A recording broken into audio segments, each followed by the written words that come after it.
Utilise ton pouvoir de feeling pour réussir. Si tu veux réussir dans la vie, que ce soit au boulot, en business ou même pour ta santé, tu dois d'abord avoir un profond sentiment que tu vas réussir. Hey, bienvenue sur cette chaîne, tu vas apprendre des sagesses pour devenir fort ou forte, heureux ou heureuse.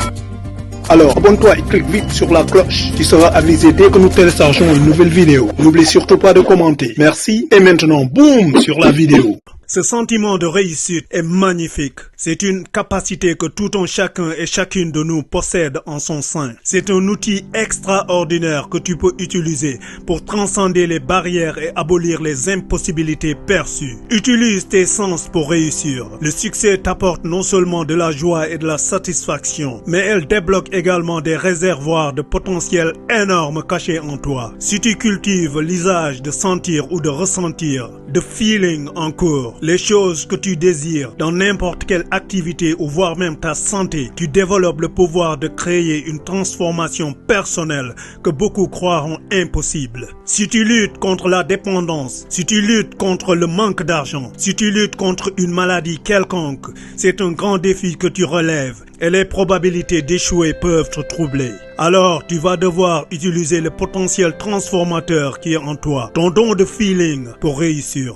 Oprah Winfrey en est un grand exemple qui est parti d'une pauvreté absolue à une réussite éclatante. Elle est née dans la pauvreté en milieu rural dans le Mississippi. Elle a fait face à de nombreux défis et épreuves tout au long de sa vie. Elle a grandi dans un environnement difficile, connaissant la pauvreté, les abus et l'instabilité. Cependant, sa détermination et sa persévérance lui ont permis de surmonter ces obstacles et d'atteindre un succès sans précédent. Embrasse ce que tu ressens. Si ça te semble bon, vas-y, dit-elle en ce qui concerne le pouvoir du sentiment intérieur, du feeling. Un exemple de personnalité populaire et bien connue qui a survécu à une maladie en phase terminale est Steve Jobs, le cofondateur d'Apple Inc. En 2003, Jobs a été diagnostiqué avec une forme rare de cancer du pancréas, appelée tumeur neuroendocrine. Au départ, on lui donnait seulement quelques mois à vivre, mais Jobs a défié tous les pronostics et a vécu plusieurs années de plus. Après son diagnostic, Jobs a subi une intervention chirurgicale pour enlever la tumeur, suivi d'une transplantation du foie en 2009.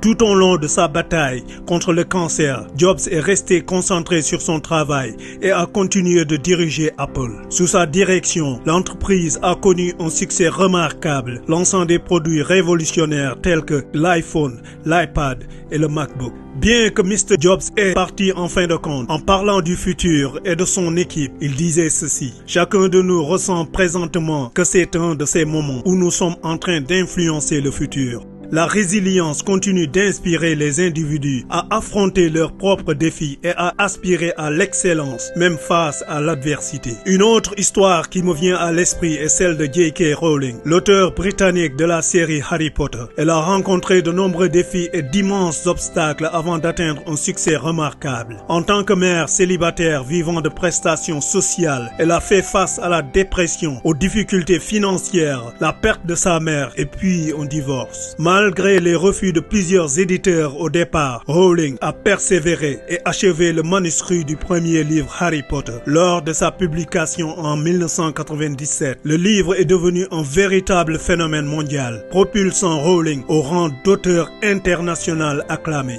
Aujourd'hui, son histoire de la galère à la réussite sert d'inspiration aux écrivains en herbe et aux personnes confrontées à des difficultés personnelles, démontrant la puissance de la persévérance et de la poursuite de ses rêves. À propos de ressentir nos désirs, le feeling, elle dit: nous n'avons pas besoin de la magie pour transformer notre monde. Nous portons tous le pouvoir à l'intérieur de nous déjà. Nous avons le pouvoir d'imaginer mieux.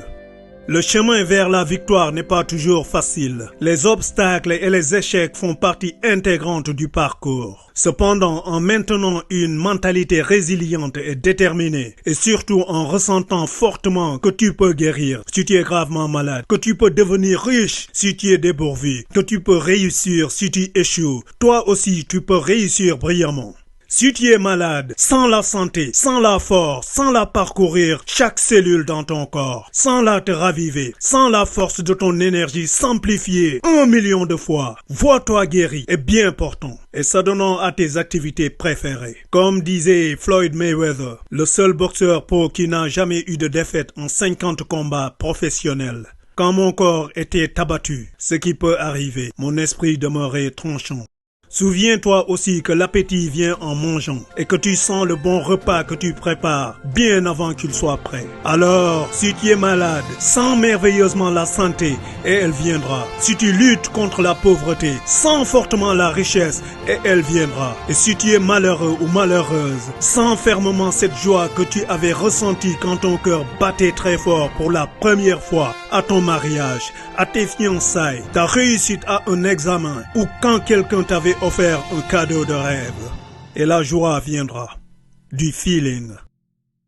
Merci d'avoir regardé cette vidéo les gars, c'est Alpha. Si tu as aimé ma vidéo, s'il te plaît, like, commente, souscris-toi et surtout clique sur la cloche. N'oublie pas de partager avec plein d'amis comme toi qui en bénéficieront. Merci et à la prochaine vidéo.